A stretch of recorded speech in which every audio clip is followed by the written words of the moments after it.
through the dense rainforest, he came to a raging river and started to cross. He waded through, not minding the deep, sticky mud which sucked at his feet. Nearly halfway there, nearly halfway across, the mud pulled him tightly, virtually entrapping him. He could not break free. He struggled,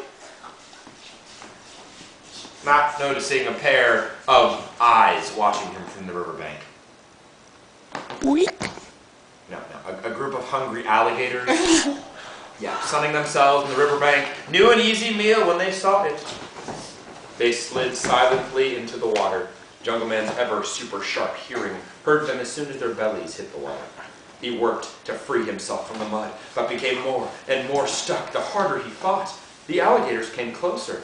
Jungleman strained every muscle to be free from the entrapping ooze. Closer and closer the alligators swam. They were so close. Jungleman could smell their hot amphibian breath. Their monstrous mouths opened in anticipation. With a mighty leap, Jungleman grabbed a vine hanging overhead and at the very last moment pulled himself out of the mud with the alligators narrowly nipping at his heels. He landed nimbly on the riverbank and bade farewell to the hungry herd. He turned and walked on, unaware that he was being followed.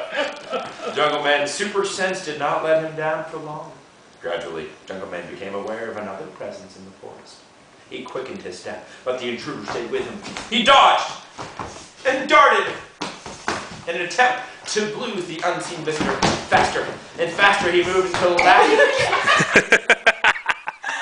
can't stand directly on your foot. It happens sometimes. Faster and faster he moved until at last he felt sure that he had lost him. He stopped to catch his breath.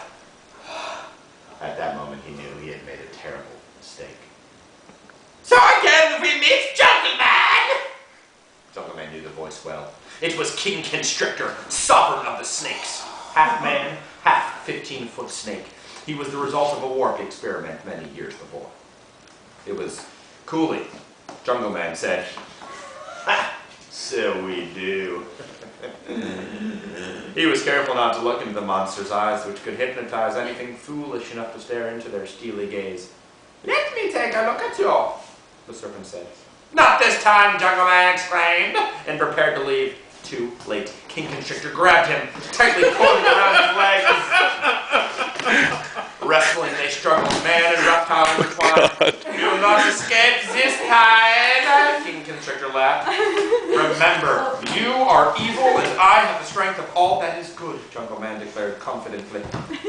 On and on they grappled, tumbling over the jungle floor. Jungleman felt himself tiring. He could not escape the maniac's smothering hold. This time, you are mine! King Constrictor screamed, all mine!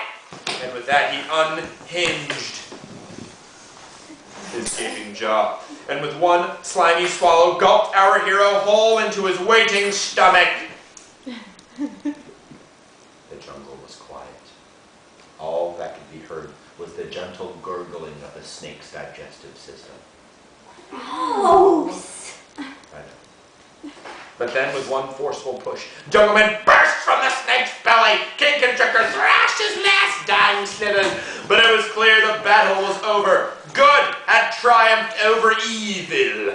As Jungleman stood over the carcass of his vanquished foe, he declared, for all the jungle to hear, beware evil, no matter what form you take. I, Jungleman, Beastmaster of the Amazon, will seek you out and destroy you.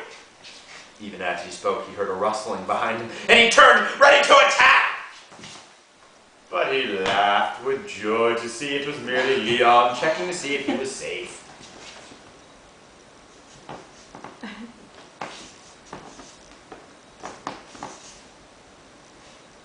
Who's Leon? He's Jungleman's faithful leopard. What's a leopard? It's kind of like a giant cat with spots. Ah!